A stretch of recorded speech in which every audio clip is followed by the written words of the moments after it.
Why are they looking at me like that, bro? This is unsettling.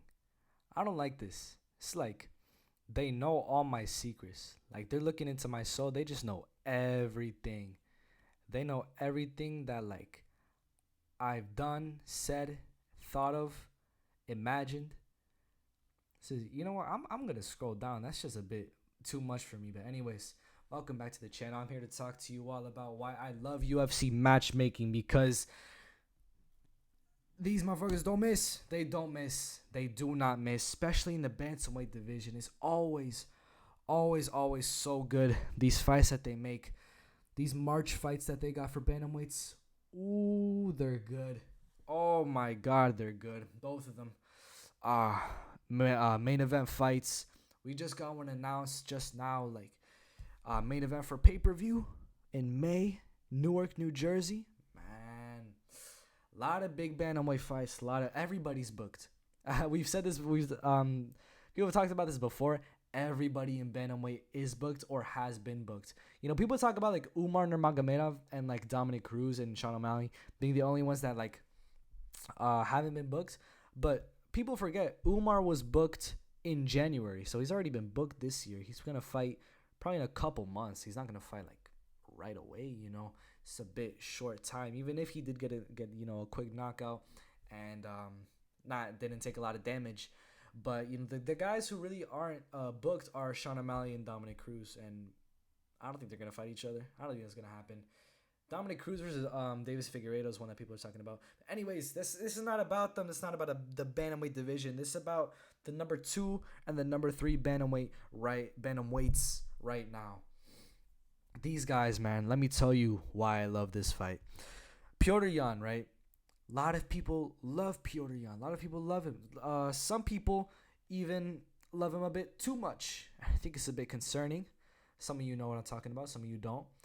If you don't know what I'm talking about, good for you. That's that's good. That's good for you. But a lot of people also don't like MERAB, and you know what? That's for good reason. The whole Jose Aldo fight was a bit weird. I don't know why he approached it like that. Actually, I do know why. We all know why. It's because Aldo's dangerous on the feet, but when you hold him against the cage for 15 minutes in his retirement fight, I don't know. It's just not a very fan friendly thing. A lot of people aren't gonna really like you after that.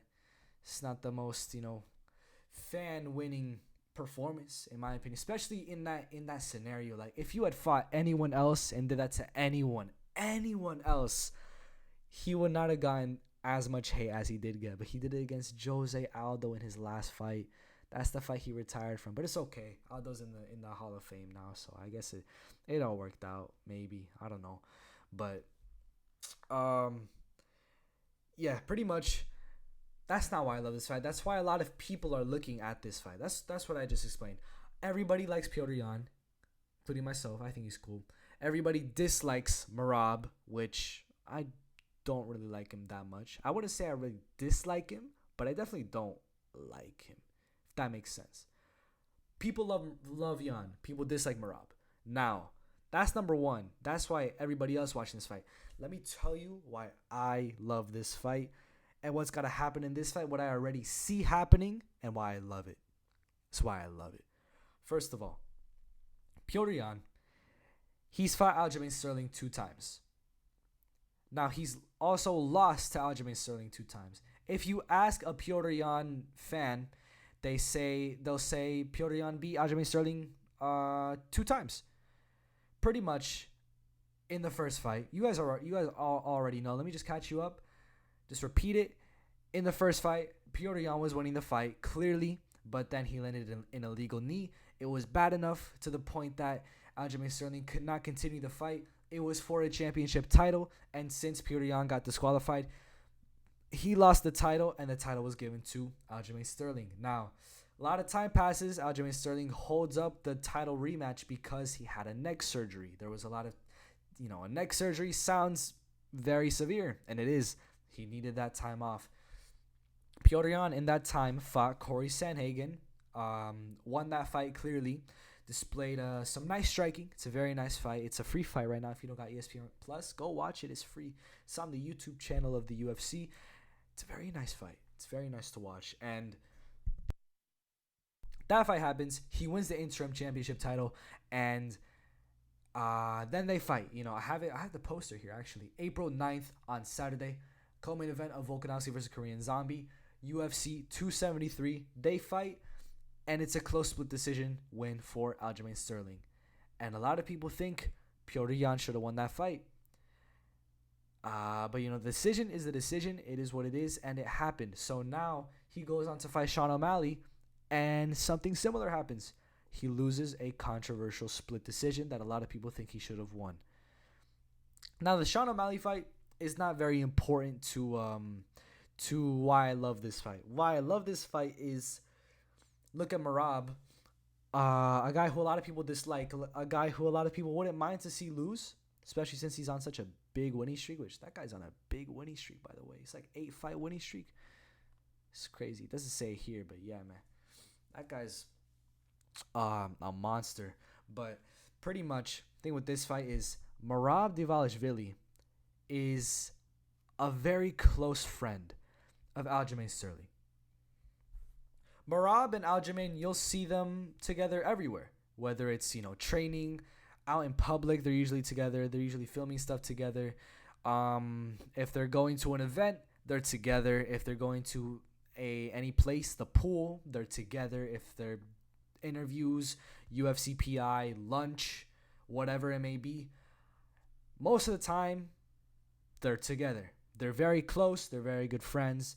They know each other. They're both from the same area, same gym, Serra-Longo, Long Island, New York. They're very close. They like each other a lot. They're most likely good friends. Petr Yan, he's very much not good friends with Aljamain Sterling. They're friendly to each other in public and all that. But Petr Yan, and the fans especially, they all have this vengeance towards Sterling. They don't like Sterling. Sterling took away that championship from that knee. A lot of people say he was overreacting. Maybe he was, maybe he wasn't. You can't really tell. But whether he was or wasn't, the title is no longer in Petr Yan's hands. A lot of it is due to the fact that Aljamain Sterling took it from him in that DQ loss. Now, what happens if the knee didn't land? He wins that fight. No DQ, no weirdness, no nothing. Sterling, there probably wouldn't have been a rematch to have in order for Petr Yan to lose another decision. Petr Yan would likely still be the champion today if it weren't for that illegal knee. A lot of people blame Sterling for this. Now, losing that controversial split decision got people fired up even more. People dislike Sterling even more. People are hoping for Yan to get a win even more. And the die-hard Petr Yan fans are coping much, much, much more. Now you have a guy here like MERAB who's very high ranked in bantamweight. He's number 3. He's like the best friend of Aljamain Sterling. Imagine if Petr Yan puts an absolute beating on MERAB. I'm not saying I want this to happen. That'd be kind of mean in my opinion. That'd be kind of mean in my opinion. But let's say it happens. Let's say Petr Yan just puts on a masterclass and it's just this brutal display of striking, right? The fans all the takedowns, doesn't go for that, cage hugging shit, none of that. Petr Yan, maybe he finishes the fight too. In the post-fight interview, he calls out Aljamain Sterling. Aljamain Sterling, let's say he beats Cejudo in that next fight. Do you really want to make the Sean O'Malley fight after that? Of course you do, but listen, Petr Yan, hypothetically, in this scenario, in this universe, he just battered your best friend. He called you out. He ridiculed you, embarrassed you in front of a lot of people watching live. He's been your kind of enemy for such a long time. Now the fans are riled up. In fact, they're very, very, very riled up because now they want this trilogy. Are you going to take the Sean O'Malley fight, or are you going to take the Petr Yan fight to avenge your friend? That's why I love this fight. That's why this fight needed to be made. That's why I prayed every day that this fight got made, because at first, for whatever reason, I didn't think it was gonna get made. Thank God this fight got made though, because this could really set up a lot. This could set up the trilogy. This could set up a whole new beef. This could set up money. Dana White. This is money, money, money. There's a lot of money in this. Pay-per-views. People are gonna buy this, right? Maybe I'm rambling. I'm definitely rambling here. This is just my opinion. This is just why I'm hyped for this fight. Who do I think is gonna win? Early prediction. I think not even really early. Fight's happening tomorrow. I think Petr Yan's gonna win. I'll go more in depth in my predictions video, but Lucas Tracy MMA. You guys know Lucas Tracy MMA. Some of you probably might. He said in his video talking about this fight, he said something along the lines of, a lot of people are picking MERAB to win by decision, by just cage grabbing, and they were picking it to Christ, what do you say? I have it pulled up right here. Let me listen to it real quick.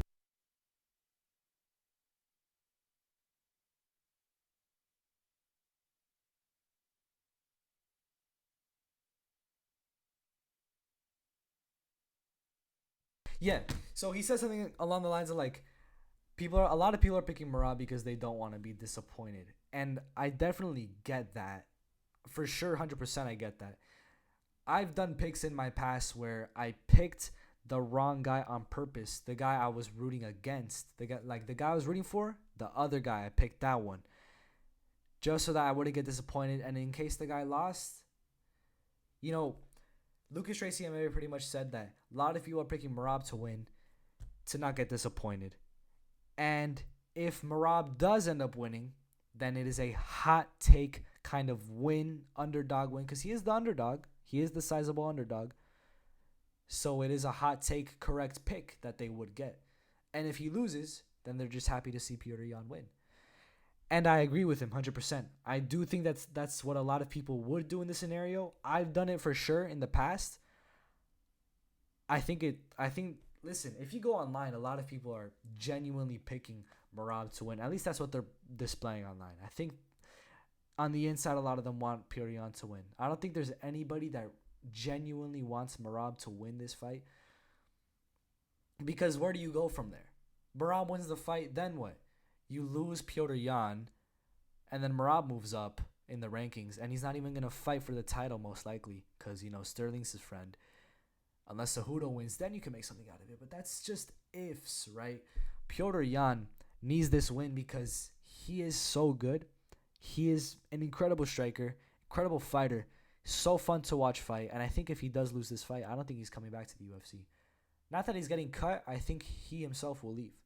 He's talked about this before after the Sean O'Malley fight, that he really wanted to leave the UFC after that fight. He was actually considering leaving the UFC. So, I don't know, man. Petr Yan winning this fight does so much more for MMA. And I love this fight so much because it could create so much more. Maybe I'm daydreaming. Maybe I'm crazy.